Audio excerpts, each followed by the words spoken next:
Então, boa tarde, pessoal. Vamos dar início à reunião de hoje com a apresentação de um caso clínico pela doutora Manuela. Então, pode seguir, Manu. Tá. A apresentação de hoje vai ser sobre insuficiência hepática na gestação, começando pelo caso clínico.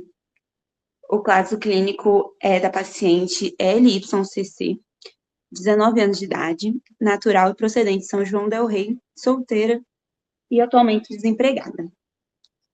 Ela deu entrada no nosso serviço do HT no dia 21/12/2024, admitida direto para o CTI, numa transferência realizada pela Santa Casa de São João del Rei, com uma história prévia de icterícia, raste cutâneo, hipotensão refratária a volume e rebaixamento do sensório.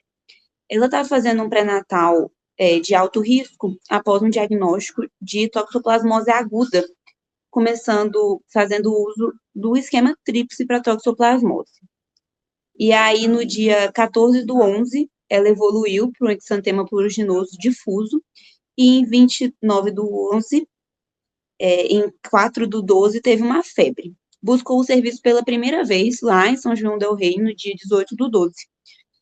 Já bem grave, apresentando hipotensão, rebaixamento do sensório, hipoglicemia, foi diretamente levado para o CTI de lá e entubado no dia 19/12. E aí que foi transferida para a gente, já entubada, muito grave. Ela tinha um exame físico na admissão que se mostrava desidratada, ictérica, com presenças de petecas em membros inferiores e um raste cutâneo descamativo em face, membros superiores e tronco. Os exames dela demonstravam uma anemia com HB de 8,8, uma leucocitose de 24.300, uma bilirrubina total de 14, as custas de bilirrubina direta, que estava 7,9. Mostravam insuficiência hepática com TGO de 738, TGP de 702, o NR alagado, PTTA também, a creatinina estava normal e todas as sorologias que foram realizadas na admissão estavam negativas. E aí, quando ela foi admitida, foi acionada a equipe do transplante hepático, que abriu algumas hipóteses. Inicialmente foi um diagnóstico de hepatite fulminante, sem saber a causa que gerou essa hepatite. E aí questionaram principalmente uma síndrome 10 secundária ao uso das medicações que ela estava usando no esquema tríplice da toxoplasmose. Questionaram também uma possível arbovirose, por causa desse histórico de exantema e febre, mas a equipe estava sempre achando mais provável ser secundário à medicação.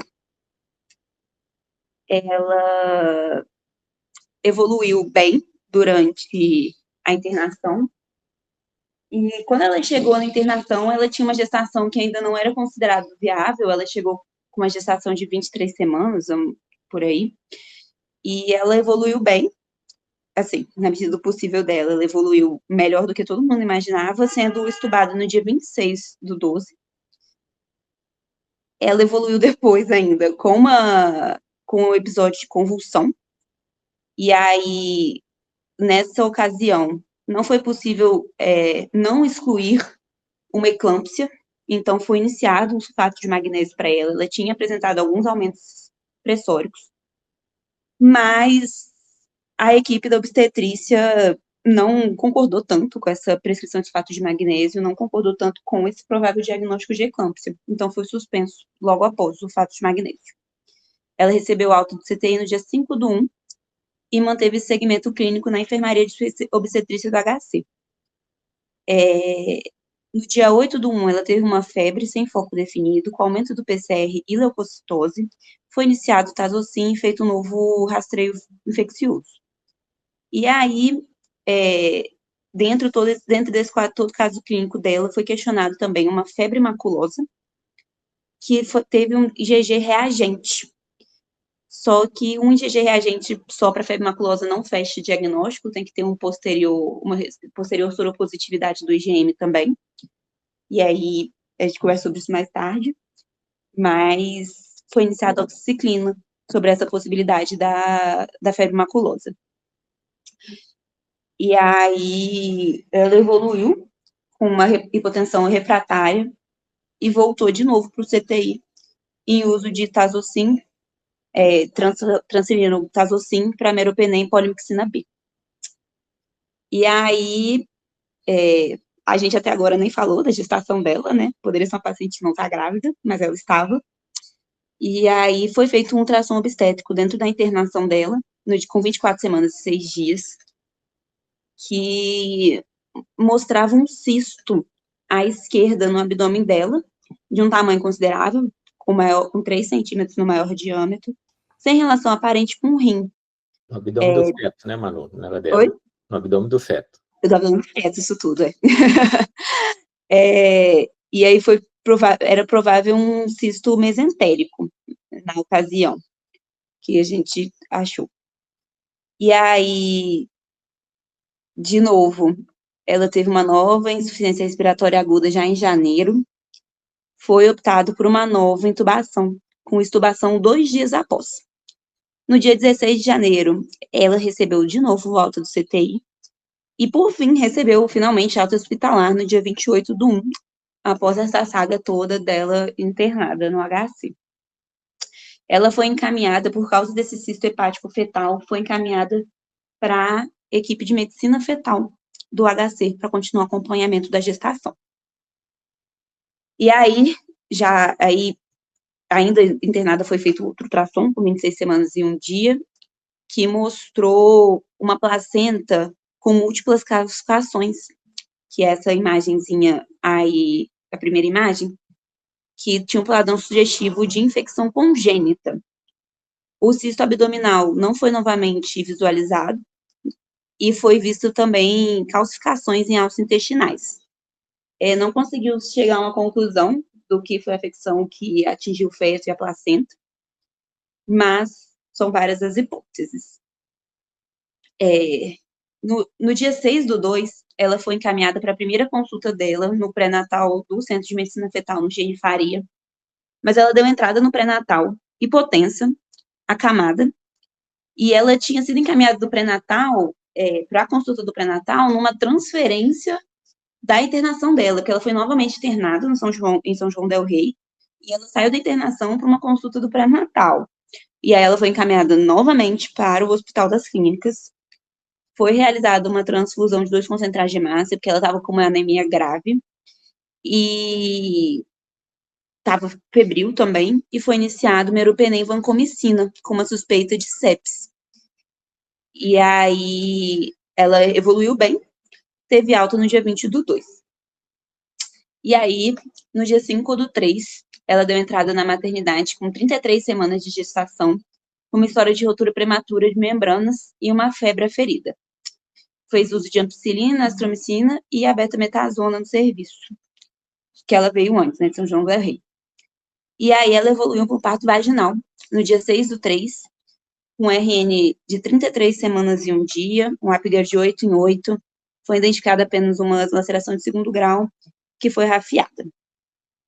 E aí, nesse pós-parto dela, ela evoluiu com racho cutâneo novamente, difuso, descamativo, predominantemente em face, membros superiores e troncos, muito parecido com o racho que ela teve na primeira internação dela, quando ela deu entrada no Hospital das Clínicas em dezembro. Foi iniciado prednisona em 60 mg dia, e ela evoluiu bem, recebeu um diagnóstico de síndrome DRESS oficialmente, que até agora, até o momento da alta, antes do parto, ela não tinha nenhum diagnóstico oficial, tinham várias suspeitas, mas poucos diagnósticos. Mas no pós-parto, ela recebeu oficialmente o diagnóstico de síndrome de DRESS e recebeu alta hospitalar no dia 26/3, no caso, ontem, e em boas condições, sem, assim, bem melhor, algumas sequelas que ficaram por causa da encefalopatia hepática, que a gente vai falar agora. Sobre o RN dela foi encaminhado diretamente para a UTI no pós-parto imediato, por causa da prematuridade, evoluiu com uma enterocolite necrotizante com perfuração intestinal, com uma primeira abordagem cirúrgica no dia 8/3 e uma reabordagem no dia 15/3, devido a uma nova perfuração. E aí, o neném está ainda internado, com ileotomia, e em uso de ventilação mecânica, em uso de antibiótico e sedado. Até o presente momento, ele se mantém nessas condições internado no Hospital das Clínicas. A paciente do caso evoluiu com uma encefalopatia grave. Manu, antes de você continuar, vamos só falar alguma coisa a respeito desse caso, porque ele foi um caso assim, extremamente grave, que despertou aí a preocupação de todo mundo da equipe, porque foi uma paciente que ela chegou direto para o CTI, já com insuficiência hepática, ela chegou a entrar na fila do transplante hepático, né, com encefalopatia hepática. Em todo momento o CTI estava pressionando a gente para interromper a gravidez, mas era uma gravidez muito precoce que, se interrompesse, ia morrer os dois. Então, como a suspeita principal era que ela teve uma insuficiência hepática em função dos medicamentos para o tratamento da toxoplasmose, né, porque ela começou a desenvolver insuficiência hepática logo após usar os remédios para o tratamento da terapia tríplice para toxoplasmose. Então, a gente acreditava que, quando ela suspendesse os medicamentos, que ela poderia recuperar. E foi, de fato, o que aconteceu, né? Acabou que teve muita confusão nesse meio do caminho, no sentido de que ela, em algum momento, suspeitaram de febre maculosa, porque veio um teste positivo, mas depois não se confirmou, né? E mesmo a imagem do ultrassom que mostrava a placenta classificada, provavelmente pode ser atribuída à toxoplasmose, porque ela teve uma toxoplasmose aguda e não fez o tratamento, ela começou o tratamento e não continuou. Essas alterações intestinais não são comuns da toxoplasmose, mas já tinha demonstrado antes do parto que tinha problema no intestino, foi realmente depois do parto, ela teve que fazer a cirurgia com retirada de parte das alças. Então, tudo isso eu acho que está relacionado a esse quadro que ela teve, né? De uma toxoplasmose aguda que acabou evoluindo para azar dela com essa insuficiência hepática em função dos medicamentos. É o mais provável. A gente nunca vai ter certeza disso, mas o mais provável é isso, né? Mas, assim, ela realmente teve a toxoplasmose aguda, ela tinha indicação de usar os medicamentos, então a pessoa que prescreveu lá fez certo, ela tinha indicação, só que ela teve essa falta de sorte de ter reagido mal e ter desenvolvido essa insuficiência hepática, né, ter essa hepatite medicamentosa. Mas, em função de toda essa confusão, e o período também, era época de Natal, era uma época complicada, ela chegou a ter uma convulsão, mas foi em vigência da encefalopatia hepática, o pessoal do CTI pensou em eclâmpsia, mas obviamente não era, porque a pressão dela estava baixa o tempo todo, né? Então acho que foi mais relacionado à encefalopatia, então teve muito fator de confusão até conseguir chegar no final da gravidez, né? E com várias reinternações e com essa gravidade toda. Então foi um quadro que deixou todo mundo muito preocupado. Não sei se aí no pessoal que está assistindo, se teve algum dos residentes que participou do caso dela na época, que quer acrescentar alguma coisa, algum dado que a gente não falou. Eu mesma estava presente nessa época, né? A maioria das coisas que eu falei, porque assim, eu não tinha lido os slides, a parte do Gabriel sim, mas a maioria das coisas que eu falei são coisas que eu lembro da época, porque foi um caso que marcou muito, né? Ela ficou muito tempo internada, foi um caso que teve várias reviravoltas, ela chegou realmente muito grave, e chegou numa época da gestação que era inviável, não tinha como nascer a criança, e era um caso que tinha muitas perguntas e poucas respostas, né? A gente tinha muitas nuances desse caso que a gente ficava meio até perdido, assim, né? E como a gente já conheceu ela após a encefalopatia ou durante a encefalopatia, ela tinha um raciocínio meio lento, né, lentificado, que a gente não sabia se ela era assim mesmo, se ela estava com um pouco ainda de sequela relacionada à encefalopatia. Depois, aos poucos, ela foi recuperando, mas no começo ela teve um momento que ela não falava coisa com coisa, que era difícil até de conversar com ela, né? Teve momentos de bastante confusão mental, que ela, assim, realmente era muito difícil de conseguir conversar com ela, porque ela não falava nada com nada, realmente, bem lentificada. Ela se manteve lentificada por um bom tempo, foi acho que ela se recuperou melhor agora no pós-parto, dessa questão da mental, assim, porque ela ficou bem lentificada mesmo. Pois é, e depois no pós-parto ela ainda teve síndrome DRESS, também reação aos medicamentos, ou seja, ela é uma pessoa que não se dá bem com remédio de jeito nenhum, os remédios têm um efeito muito ruim nela, né? Exato. E é Mas interessante que então, durante a gestação ela não fechou síndrome DRESS, assim, ela só fechou não, quando durante no a gestação não. pós-parto. É. Mas então tá, então pode seguir com a sua aula aí, Manu, sobre a encefalopatia. O caso dela foi um caso marcante, né? Foi um caso que foi uma insuficiência hepática aguda, fulminante, que não tinha indicação de transplante hepático, mas ela ficou bem marcada por causa dessa encefalopatia hepática que ela desenvolveu né, durante essa insuficiência hepática. Eu vou falar um pouco, fazer uma grande aula, como o Mário Dias pediu para fazer, sobre encefalopatia hepática. A encefalopatia hepática é uma síndrome neuropsiquiátrica potencialmente reversível, que costuma surgir principalmente em portadores de hepatopatia crônica, e principalmente nos casos mais avançados de hepatopatia crônica. Mas, como no caso da nossa paciente, pode surgir em casos de hepatopatia aguda também. A principal causa da encefalopatia hepática é a passagem de substâncias tóxicas provenientes do intestino que ultrapassam a barreira hematocefálica e atingem o cérebro. Essas substâncias, numa pessoa com o fígado em perfeito funcionamento, seriam depuradas pelo fígado. O que acontece é que no paciente que o fígado não está funcionando, essas substâncias não são depuradas. O principal vilão da encefalopatia hepática é a amônia. A amônia tem fonte intestinal, principalmente do metabolismo de aminoácidos. O nitrito, né, presente nas proteínas, gera amônia. E numa pessoa normal, essa amônia é transformada pelos fígados em ureia, e a ureia é eliminada na nossa urina.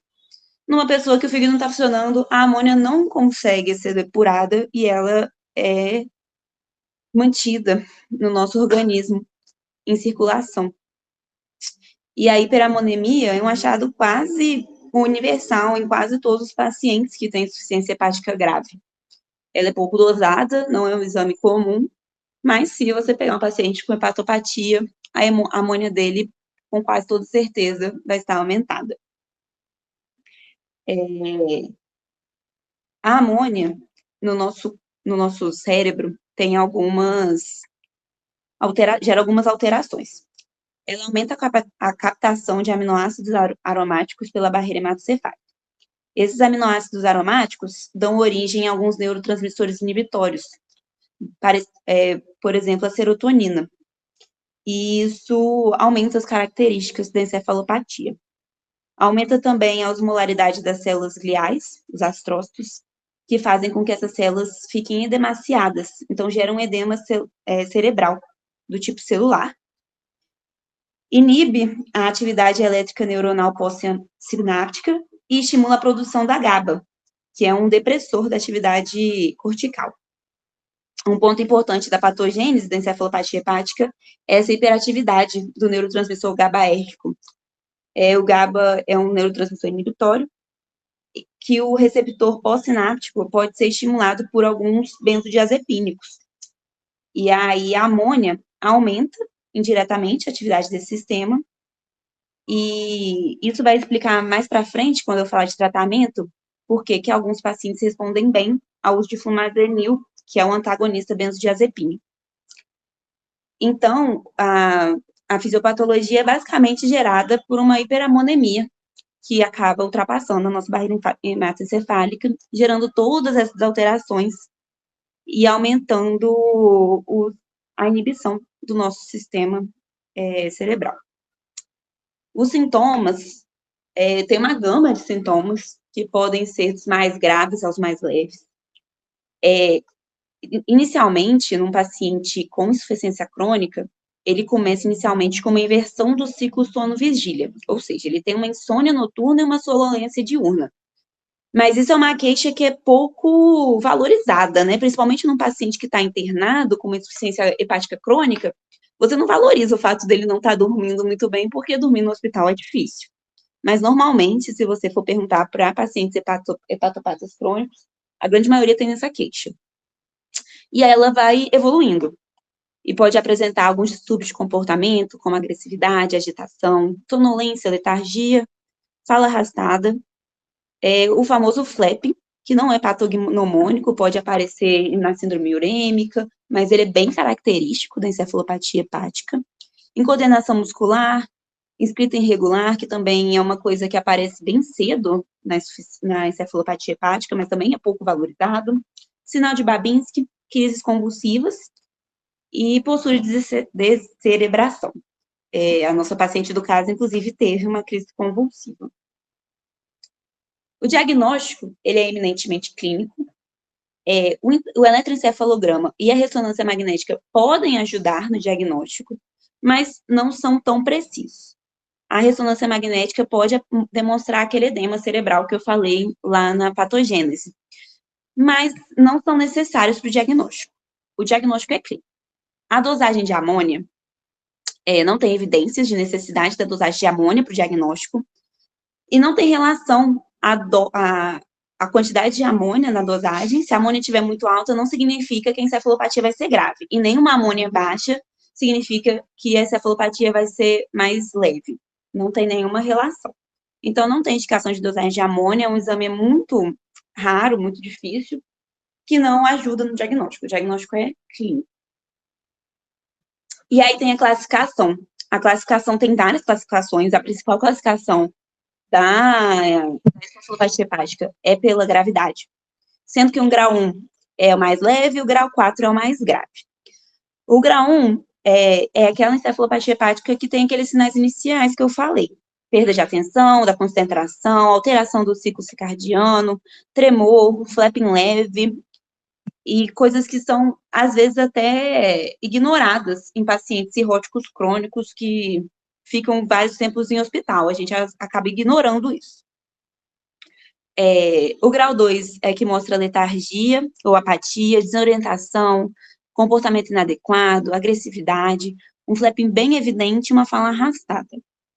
O grau 3 é quando tem sonolência e torpor, desorientação severa ou agitação muito severa também, amnésia, comportamento estranho, falas alteradas, rigidez muscular, hiperflexia. E aí, nesse caso, acontece o contrário. O flapping, ao invés de ficar aumentado, o flapping some por causa dessa rigidez muscular. E o 4 é o coma não responsivo. É o mais grave, a classificação mais grave da encefalopatia, e pode apresentar postura de descerebração e pupilas dilatadas. A nossa paciente do caso, eu acho que ela ficou entre o 2 e o 3, não tenho certeza, não foi classificada durante a internação, mas eu acho que ela ficou entre esses dois. Talvez até no grau 3, que ela ficou bem grave mesmo.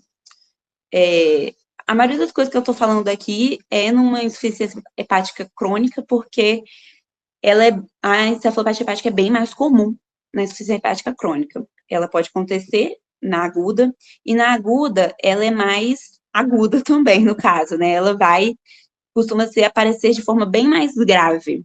É raro a gente ver uma encefalopatia hepática leve numa paciente com uma insuficiência aguda grave, né? Hepática grave.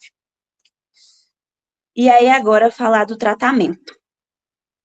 O tratamento, a gente tem que lembrar principalmente da cal, que é a amônia vinda das proteínas que a gente ingere. Uma forma de tratamento é restrição proteica, mas tem que tomar cuidado com essa restrição proteica nos pacientes crônicos, porque a maioria dos pacientes cirróticos são pacientes desnutridos. E aí a gente tem que ver o benefício disso, né? Porque restringir proteína no paciente que já é desnutrido talvez não seja uma excelente ideia. Então, a gente normalmente, no tratamento, a gente parte para a pedra mestra do tratamento da encefalopatia hepática, que é a lactulose. A lactulose é um sacarídeo que não é absorvível pelo intestino, e o principal mecanismo vem pelo fato de que ela é metabolizada pelas bactérias colônicas, e ela reduz o pH do lumen colônico, gerando de certa forma, uma diarreia, ou às vezes um amolecimento das fezes, e isso gera uma menor absorção de amônia, melhorando assim o quadro. O ideal em um paciente cirrótico crônico é ter 2 a 3 evacuações pastosas por dia, para evitar a encefalopatia hepática. A segundo tratamento seria com antibióticos, para controlar essas bactérias no nosso intestino que são produtoras de amônia. O antibiótico mais usado atualmente é a neomicina, para esse caso. O metronidazol vem como segunda opção, e agora o uso da rifaximina está subindo bastante, apresentando melhores resultados. Talvez no futuro a rifaximina seja o tratamento padrão, substituindo a neomicina. Esses últimos 2 tratamentos que eu botei, esse Lola e o benzoato de sódio, são tratamentos que estão em experimentação ainda. O Lola aumenta a depuração hepática da amônia, e os estudos mostram benefícios em relação ao placebo. Mas ainda faltam estudos para mostrar o benefício disso em relação ao tratamento padrão, que é a lactulose. Então, é um tratamento que ainda está em estudo. E esse benzoato de sódio, ele é um tratamento que está surgindo agora, tem apenas poucos estudos, mas que ele é promissor. Ele basicamente aumenta a excreção de amônia pela urina, e aí faz a depuração da amônia ao invés de hepática, tem uma depuração renal. Está em estudo ainda, não está sendo usado, e vamos ver se vai ser promissor. Ainda é bem inicial o benzoato de sódio. E eu botei no antepenúltimo tópico o flumazenil, que eu falei antes. Alguns pacientes respondem muito bem ao flumazenil, porque ele é um antagonista benzodiazepínico, e, como eu falei antes, o neurotransmissor GABA age muito parecido com os benzodiazepínicos. Mas tem que lembrar que o flumazenil não trata a causa, é para tratar os sintomas, e às vezes tem pacientes que podem apresentar depressão respiratória por causa do flumazenil. Então, assim, é um tratamento arriscado, porque é uma coisa meio, não sabe quem vai responder bem, quem vai responder mal, mas ele pode ser usado nos pacientes que estão mais graves para tentar evitar uma intubação orotraqueal. E aí, é isso, basicamente, deu um geral, assim. Beleza, Manu, mas era isso que eu queria mesmo, porque foi uma das principais dificuldades que a gente teve na época, era saber como tratar a encefalopatia hepática, porque não é uma coisa que a gente está habituado, e no pessoal do CTI, eles ficavam dando só lactulose, né, e a gente ficava pensando, mas será que é só isso mesmo? Então, na época, a gente teve que revisar, e realmente, inicialmente é isso. Eles só acrescentaram o antibiótico quando teve a suspeita da febre maculosa. Eles não começaram ele logo como uma das primeiras opções de tratamento. E a gente, nós cirurgiões, de forma geral, nós estamos acostumados com resultado rápido, né? Você operou, mudou o prognóstico da doença. E esses tratamentos clínicos, muitas vezes, eles são muito lentos, e a nossa percepção é que estava demorando demais para a paciente melhorar. Mas ela foi melhorando aos poucos, né? Com algumas indas e vindas, né? Muita pressão de todo mundo para interromper a gravidez, mas a gente conseguiu segurar depois até praticamente no termo, né? Então, assim, eu acho que, apesar de toda a gravidade do quadro dela, assim, lógico que o feto ainda está passando por uma situação difícil, porque ele teve que ser submetido a essa cirurgia, eu acho que muito em função, talvez, da infecção congênita, e ainda temos que ver se ele vai ter alguma sequela, mas, de forma geral, pelo menos, a mãe sobreviveu àquela fase mais grave, né, chegou a ficar na fila do transplante, ela não chegou a ficar na fila do transplante hepático, porque ela faltou um critério, que eu não me lembro qual que era, para entrar na fila, mas a equipe de transplante foi convocada, né, para avaliar se tinha. Ela chegou a ser considerada, sim, mas ela, na avaliação da equipe de transplante, ela não... Tem X critérios, faltou um deles só. Faltou uma coisa para ela entrar na fila do transplante. Então, ela teve muito grave mesmo. E agora E a gente achou que ele ia ficar com sequela por causa que ela estava muito letárgica, mas atualmente está praticamente normal, né? Vamos torcer para o bebê sair bem também. Alguém quer fazer algum comentário, gente?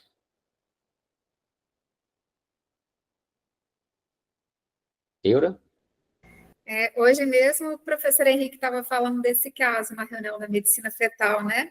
Do equívoco que pode ser o tratamento com esquema tríplice, né? Para todas as pacientes, né? Ela foi vítima disso, né?